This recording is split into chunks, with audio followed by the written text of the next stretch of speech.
Este video ensayo tiene un propósito, el cual es exponer el pluralismo jurídico y en sus diferentes puntos.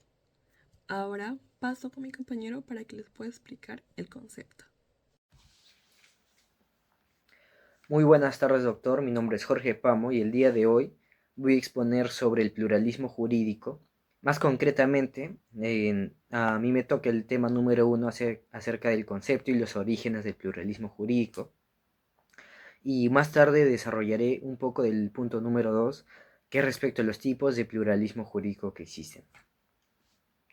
Voy a comenzar hablando sobre cómo tradicionalmente solemos pensar que el derecho es un conjunto de normas creadas por el Estado que se aplican de manera uniforme a todos los ciudadanos. Sin embargo, el pluralismo jurídico rompe con esta idea, ya que plantea que en una misma sociedad pueden coexistir múltiples sistemas jurídicos o normativos, y que no todos dependen del poder estatal. Esto significa que el derecho no solo emana del Estado, sino también de otras fuentes sociales como las comunidades indígenas, los grupos religiosos, las asociaciones locales o incluso los organismos internacionales. En esencia, entonces, el pluralismo jurídico sostiene que el derecho es un fenómeno social plural, donde distintos órdenes normativos que existen interactúan e incluso pueden entrar en conflicto, pero sin que uno necesariamente anule el otro. Para entender mejor este concepto, es importante conocer su origen histórico y evolución, donde en realidad el pluralismo jurídico no es un fenómeno moderno, pero en su estudio práctico en el derecho y sistemática realmente sí lo es. Vamos a entender de que desde la Edad Media, por ejemplo, la vida jurídica era profundamente plural. No existía un Estado central que monopolizara la producción normativa, en cambio coexistían diversos órdenes jurídicos, que eran el derecho canónico, que este era asociado hacia la iglesia, el derecho feudal, que era entre los mismos feudos que había, el derecho urbano, que era dentro de las ciudades libres e independientes, el derecho mercantil, que era entre comerciantes, y muy aparte las costumbres locales que eran respetadas jurídicamente. Entonces, cada grupo social tenía su propio derecho adaptado a sus necesidades y tradiciones. Este pluralismo medieval se basaba en la fragmentación del poder político y social, pero con el paso del tiempo, sobre todo entre los siglos XVI y XVIII, tras la Revolución Francesa, la Revolución Inglesa, los estados modernos comenzaron a consolidarse en este contexto, y los monarcas y posteriormente los estados liberales buscaron unificar el derecho como una forma de afirmar su soberanía. El derecho pasó a ser visto como una herramienta del Estado para imponer el orden, garantizar la autoridad y crear una identidad nacional. Entonces es como surgió el monismo jurídico estatal, donde se sostiene que el Estado es fuente legítima y única de derecho. Esta visión se consolidó con el positivismo jurídico del gran autor de Hans Kelsen, donde Kelsen consideraba que el sistema jurídico era cerrado, coherente y jerárquico, donde todas las normas derivan de una norma fundamental, que es la Constitución, y son sólo válidas si fueran creadas conforme al procedimiento estatal. El monismo jurídico trajo consigo entonces una visión centralista y excluyente del derecho. Desconoció las normas no estatales, las costumbres locales, los derechos indígenas o religiosos, y las consideró como simples usos sociales, sin valor jurídico. En los territorios coloniales, este enfoque fue incluso más radical, ya que sociedades que eran independientes, autónomas y tenían sus propias cultura y costumbres, tradiciones, fueron sometidas a leyes extranjeras que no tenían nada que ver con su identidad. Es entonces que se rompe con el pluralismo la idea monista del derecho, que plantea que el orden y la capacidad de impartir leyes es única y exclusivamente del Estado. Además, no se reconocería el sistema de justicia de los pueblos indígenas. Este punto es importante aquí en el Perú, ya que somos un país más que nada multicultural, y al no respetarse, por ejemplo, la jurisdicción que tienen esas comunidades, se le estaría negando el derecho estatal a los pueblos indígenas, el que hayan formado que hayan formado sus propias leyes, su propia identidad y sus propias costumbres. Bien es cierto que probablemente esas culturas no hayan desarrollado todavía por completo un sistema legal, Sin embargo, esto no quiere decir que se le deba restar importancia al su sistema jurídico seguir en proceso.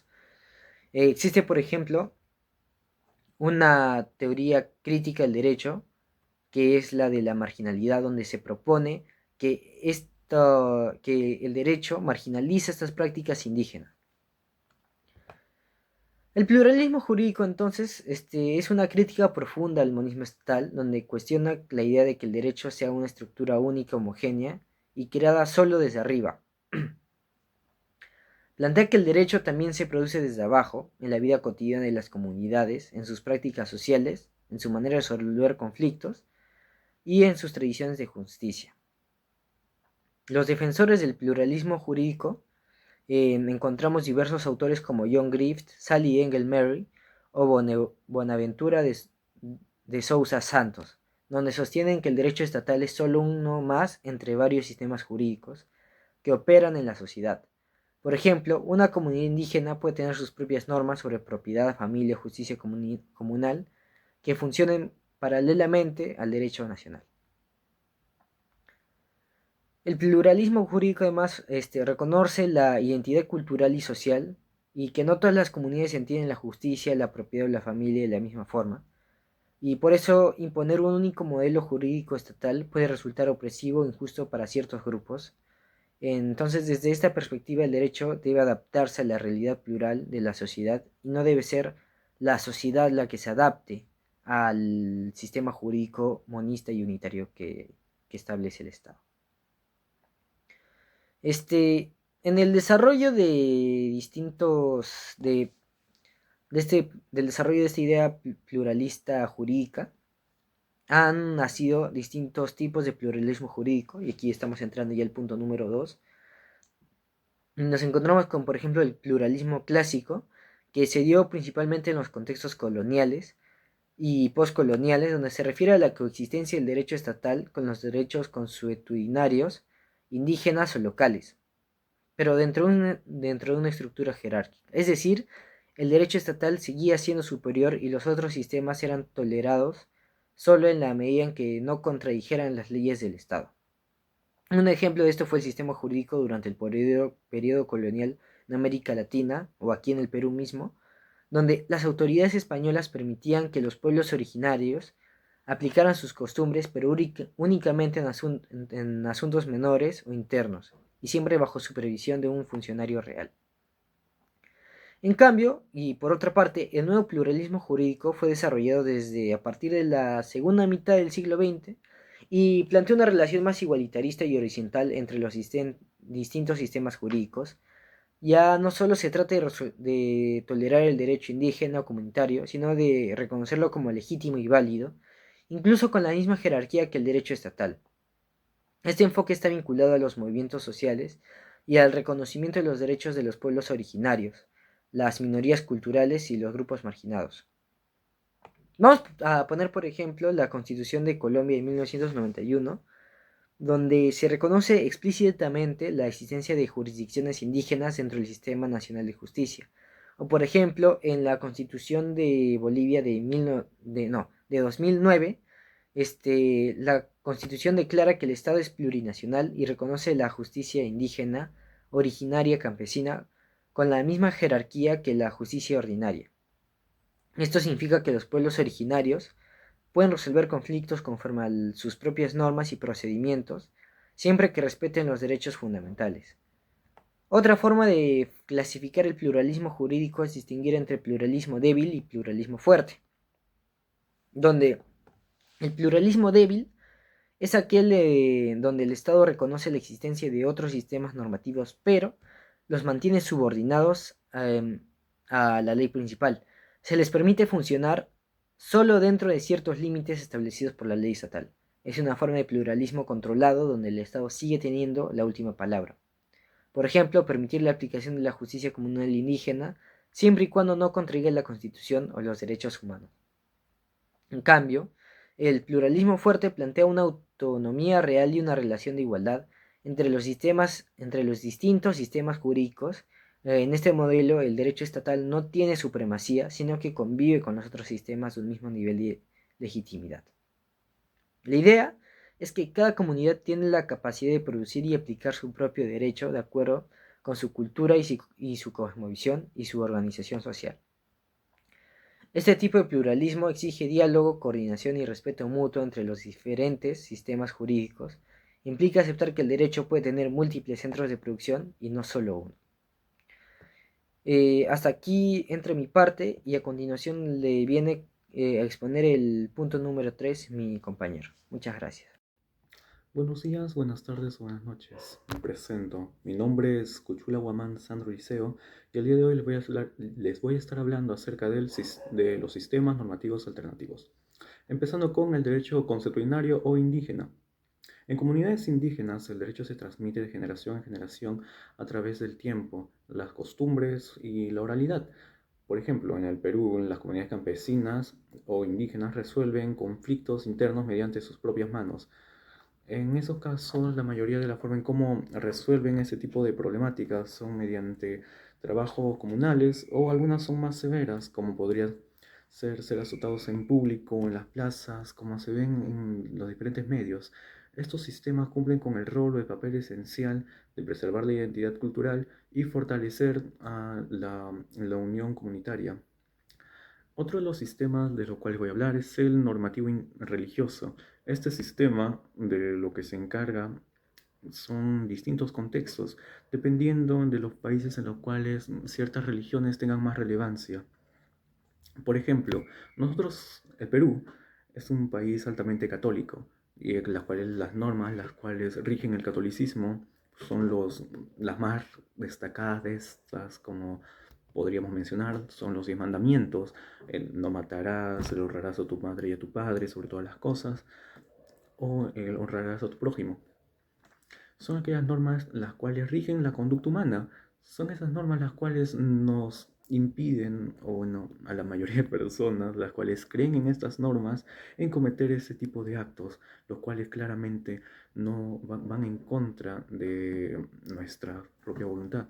Otro ejemplo podría ser la Sharia en los países islámicos, los cuales, tanto en la vida espiritual como en la vida normal, son aspectos en los cuales esta religión tiene alta relevancia.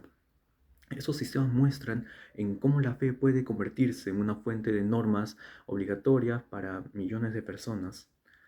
Otra de las cuales me gustaría hablar es la lex mercatoria. Son sistemas o los sistemas transnacionales. La lex mercatoria son leyes las cuales se originaron en la Edad Media. Esto gracias a los comerciantes europeos, los cuales tenían que tener un mecanismo el cual el Estado no tendría que meterse. Son leyes, o bueno, normas, las cuales son aplicables dentro de los propios comerciantes. Los propios comerciantes eligen los medios o las normas o los requisitos los cuales se tienen que cumplir para hacer estos tipos de transacciones, sean exportaciones o sean importaciones. El Estado no interviene, a no ser de que haya en alguna constitución esté explícita ese tipo de leyes. Un ejemplo de cómo el derecho se puede existir y ser eficaz sin depender directamente del Estado. En estos tres casos evidencia de que no hay un único sistema normativo, sino que hay varios que interactúan entre sí y que en muchos casos gozan la legitimidad social. Ahora pasemos a hablar de los desafíos teóricos del pluralismo. Primero, y uno de los mayores desafíos, sería la redefinición del concepto de derecho. El concepto de derecho siempre ha estado arraigado al de un Estado, o sea, de que si no hay Estado no hay derecho. Y eso es altamente absurdo. No, por el hecho de que no existe un Estado no significa de que no haya derecho o no haya leyes las cuales tengan que regir la conducta de cierto grupo.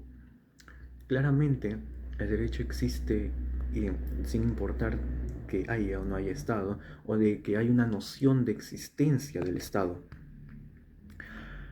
Ah, la siguiente vendría a ser la validez y eficacia de los contextos plurales.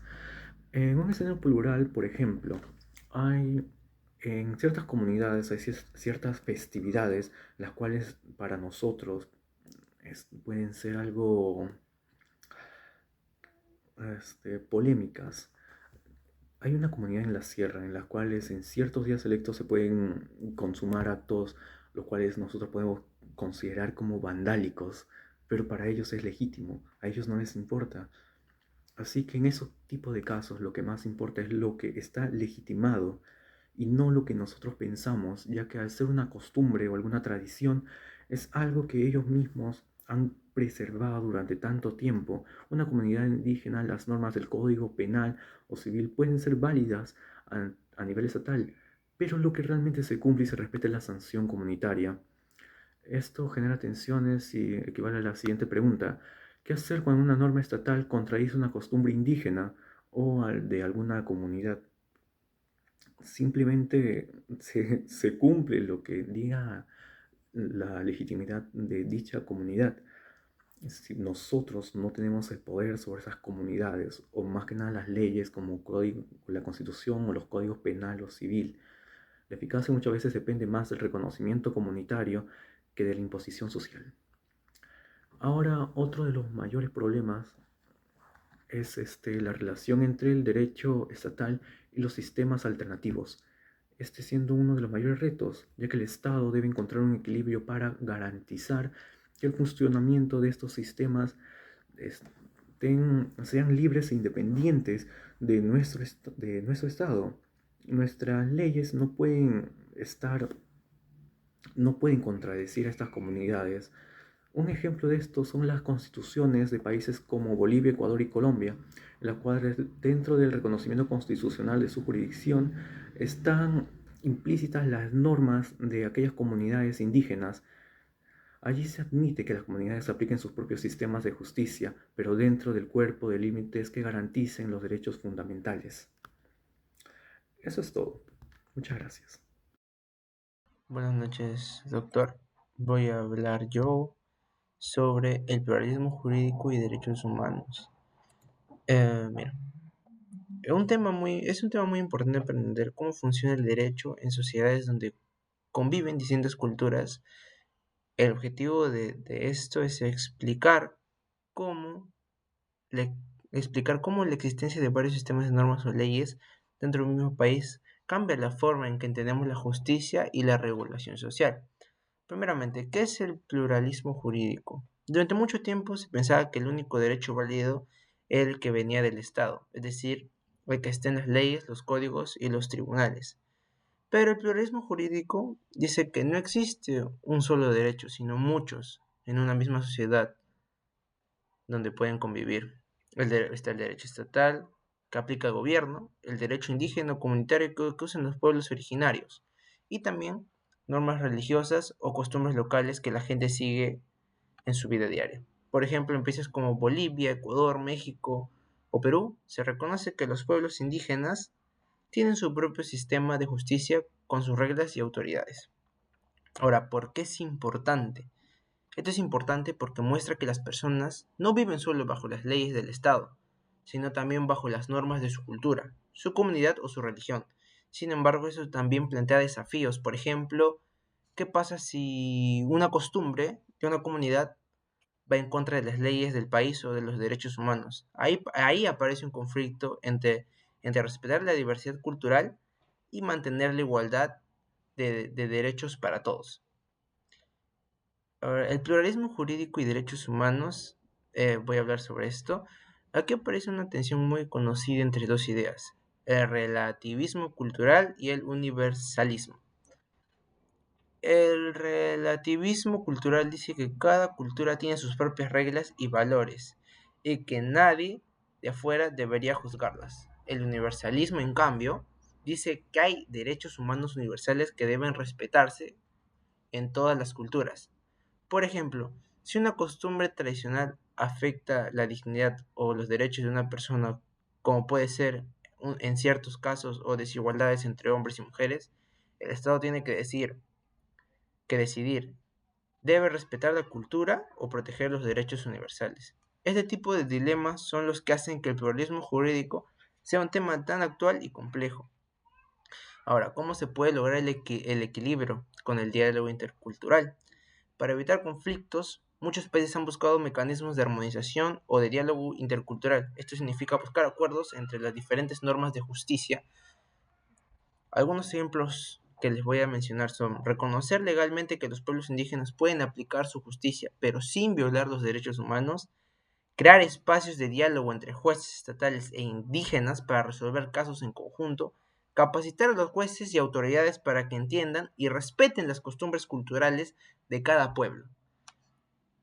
El objetivo no es eliminar las diferencias, sino lograr que los distintos sistemas se entiendan y trabajen juntos. Ahora, bueno, algunas implicaciones para el derecho y la justicia, digamos así, el pluralismo jurídico cambia la manera en que entendemos el derecho. Ya no lo vemos solo como un conjunto de leyes del Estado, sino como algo que nace también de las comunidades y sus costumbres. Esto hace que el derecho sea más cercano a la gente porque refleja su forma de vivir y sus valores. Pero también existen nuevas formas de cooperación para que todos los sistemas sean respetados sin que ninguno viole los derechos de las personas. En conclusión a todo lo que he dicho, el pluralismo jurídico nos enseña que la justicia no tiene una sola forma. Cada pueblo puede tener su manera de resolver los conflictos y eso merece respeto. Sin embargo, también es importante que todas esas formas respeten los derechos humanos y la dignidad de las personas. El reto está en lograr un diálogo intercultural donde las distintas culturas se escuchen, se comprendan y busquen soluciones justas para todos. Solo así podremos construir una sociedad más inclusiva, justa y democrática, donde la diversidad sea vista como una riqueza y no como un problema. Muchísimas gracias. Muy buenas tardes, doctor. Este día le voy a desarrollar el tema titulado Retos para la Administración de Justicia, Formación de Operaciones Jurídicos en Contextos Plurales y de Diseño de Políticas Públicas en Sociedad Multiculturales. Este tema es muy importante porque la Administración de Justicia no debe entenderse solo con la aplicación regida en la ley, sino como un proceso social y humano, y que debe adaptarse a la realidad cultural y social del país. En el Perú, donde convivimos con distintas culturas, lenguas y costumbres, el gran desafío es construir una justicia inclusiva, es construir una justicia intercultural y accesible para todos. La parte 1 es retos para la administración de justicia. La administración de justicia enfrenta muchos contextos plurales. Podemos mencionar tres principales, que vienen a ser la desigualdad en el acceso a la justicia, la falta de sensibilidad intercultural y la debilidad institucional. Muchas comunidades indígenas y rurales siguen siendo excluidas del sistema formal de justicia, ya sea por barreras económicas, idiomáticas o por la falta de reconocimiento de sus formas propias de resolver conflictos. Un ejemplo claro en nuestro país es la Constitución reconoce la jurisdicción especial de las comunidades campesinas y nativas. Pero en la práctica todavía existen conflictos con la justicia ordinaria. Esto demuestra que aún falta fortalecer los mecanismos de coordinación entre ambos y sobre todo formar operadores jurídicos que comprendan la diversidad cultural en el Perú. La parte 2 viene a ser formación de operadores jurídicos en contextos plurales. Uno de los mayores desafíos es precisamente la formación de los operadores jurídicos, es decir, jueces, fiscales, abogados y defensores públicos. La enseñanza jurídica tradicional se ha centrado demasiado en la norma escrita y en el formalismo procesal, dejando de lado la dimensión ética, social, cultural del derecho. Por eso, es fundamental que la formación jurídica incorpore una visión intercultural que permite a los futuros profesionales del derecho comprender las distintas realidades del país. El operador jurídico moderado debe ser capaz de dialogar, de escuchar y de entender la diferencia. Debe estar preparado para aplicar las herramientas como la mediación, la conciliación y la justicia restaurativa, que permita resolver conflictos sin imponer, sino buscando comprensión y respeto mutuo. La parte 3 es diseño de políticas públicas en sociedades multiculturales. En cuanto al diseño de políticas públicas, también existen grandes desafíos en la sociedad como la nuestra. Una política pública eficaz debe reconocer la diversidad cultural como un valor y no como un obstáculo. Esto implica promover la educación bilingüe, la capacitación intercultural de los operadores de justicia y la creación de espacios de diálogo entre la justicia estatal y las justicias comunales. El Estado tiene la obligación de diseñar políticas de justicia intercultural que garanticen que todas las todos los ciudadanos, sin importar su idioma, origen o lugar, puedan acceder a una justicia igualitaria y respetuosa de sus derechos fundamentales. Además, estas políticas deben ser participativas, es decir, elaboradas junto con las propias comunidades para asegurar su legitimidad y eficacia. En conclusión, los retos para la administración de justicia en contextos plurales son profundos y urgentes. No se trata solo de cambiar las leyes, sino de transformar la manera en que concebimos la justicia. Necesitamos formar operadores jurídicos con visión intercultural, fortalecer la coordinación entre sistemas de justicia y diseñar políticas públicas inclusivas, participativas. Solo así la justicia podrá ser verdaderamente legítima, porque una justicia que no reconoce la diversidad no puede ser una justicia plena. Listo, muchas gracias. Buenas noches, doctor Cabrera. Yo soy la alumna Fiorella Priscila Julcarima Mucha y en esta oportunidad yo voy a hablar sobre el pluralismo jurídico en América Latina, tomando de ejemplo a Ecuador y a Bolivia. El pluralismo jurídico es una de las transformaciones más significativas del pensamiento jurídico contemporáneo en América Latina. Este concepto parte de reconocer la coexistencia de varios sistemas normativos dentro de un mismo Estado. En otras palabras, no existe una única fuente de derecho, sino múltiples ordenamientos que conviven, se superponen y dialogan entre sí. En la región latinoamericana, el pluralismo jurídico se ha fortalecido a partir del reconocimiento constitucional de los sistemas de justicia indígenas, lo que ha implicado un cambio profundo en la concepción del Estado y del derecho. Estos fenómenos se reflejan claramente en países como Bolivia y Ecuador, cuyas constituciones del siglo XXI reconocen la diversidad cultural y jurídica como base del orden nacional. El presente análisis busca examinar cómo se manifiesta este pluralismo jurídico en América Latina, cuáles son sus expresiones concretas y qué implicaciones prácticas plantea para la administración de justicia, la formación jurídica y las políticas públicas en contextos multiculturales. Los sistemas de justicia indígena constituyen una manifestación concreta del pluralismo jurídico. Se basan en principios de comunidad, reciprocidad y armonía social, orientados más hacia la reparación del daño y la reintegración del infractor que hacia la sanción punitiva. En Bolivia, los artículos 179 y 190 de la Constitución reconocen la jurisdicción indígena originaria campesina con igual jerarquía que la justicia ordinaria.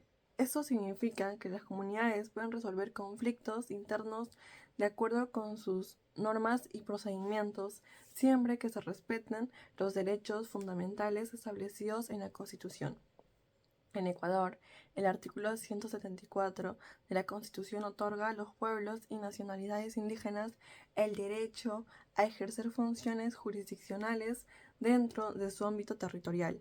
Las autoridades comunitarias pueden juzgar y sancionar de acuerdo con sus costumbres. Para sus decisiones pueden ser revisadas por la Corte Constitucional si vulneran derechos fundamentales. En ambos casos, se reconoce que la justicia indígena no es un sistema subordinado, sino complementario al sistema nacional. Este reconocimiento implica un cambio de paradigma, al derecho de ser una estructura única y centralizada para convertirse en un espacio plural, intercultural y participativo. El pluralismo jurídico no se limita al ámbito interno ni a los pueblos originarios, también se manifiesta en el ámbito global a través del arbitraje internacional y la llamada lex mercatoria. El arbitraje internacional es un mecanismo por el cual las partes de un conflicto, especialmente en materia comercial, acuerdan someter sus controversias a tribunales privados fuera de la jurisdicción estatal. La lex mercatoria o ley de los comerciantes se compone de principios, costumbres y normas creadas por los propios actores del comercio internacional, sin intervención directa de los estados. Este fenómeno muestra cómo el pluralismo jurídico trasciende las fronteras nacionales, al igual que las comunidades indígenas crean su propio derecho, las corporaciones y agentes económicos globales generan normas autónomas que también poseen fuerza jurídica. En consecuencia, el pluralismo jurídico en América Latina debe entenderse no solo como un reconocimiento cultural interno, sino también como una parte de reconfiguración global del derecho, donde distintos órdenes normativos coexisten e interactúan. El pluralismo jurídico exige transformar la formación de jueces, abogados y fiscales. Los operadores jurídicos deben comprender las cosmovisiones, costumbres y valores propios de los pueblos indígenas y tener capacidad para dialogar con otros sistemas normativos. Por ello, las facultades de derecho deberán incluir en su corriente materia de derecho indígena, interculturalidad y derechos colectivos, promoviendo una comprensión más amplia del fenómeno jurídico. La formación intercultural se convierte así en una herramienta esencial para la convivencia democrática y el respeto a la diversidad. Diseño de políticas públicas en sociedades interculturales. El pluralismo jurídico también repercute en el diseño de políticas públicas en sociedades multiculturales. El Estado debe fomentar políticas que reconozcan la diversidad jurídica y cultural, evitando imponer modelos uniformes. Ello implica garantizar mecanismos de participación y consulta previa a los pueblos indígenas en decisiones que afecten su territorio o modos de vida, así como promover diálogos interculturales permanentes en materia de justicia, educación y desarrollo. Solo así las políticas públicas podrán reflejar la pluralidad real del país y fortalecer la cohesión social. El pluralismo jurídico en América Latina representa una nueva forma de entender la justicia, el Estado y la ley. Supone reconocer que la legitimidad del derecho no proviene únicamente del Estado, sino también de las comunidades y actores sociales que producen y aplican. Este paradigma expresado en las constituciones de Bolivia y Ecuador buscan armonizar la unidad del Estado con la diversidad cultural, promoviendo una justicia más inclusiva, equitativa e intercultural. Su consolidación enfrenta retos importantes: garantizar el respeto a los derechos humanos, fortalecer los mecanismos de coordinación judicial y formar profesionales capaces de desenvolverse en contextos públicos plurales. En definitiva, el pluralismo jurídico no solo transforma las normas, sino también la forma de pensar y practicar el derecho en sociedades donde la diversidad es el fundamento mínimo de la vida colectiva. En conclusión, en la práctica, el pluralismo jurídico plantea retos para la administración de justicia, que debe coordinar diferentes jurisdicciones y garantizar el respeto a los derechos fundamentales. También exige la formación de operadores jurídicos capaces de actuar en contextos interculturales, así como el diseño de políticas públicas que reconozcan la diversidad sin fragmentar la cohesión social. El pluralismo jurídico invita a repensar el derecho no como un sistema cerrado, sino como un espacio de encuentro y diálogo entre distintas racionalidades normativas.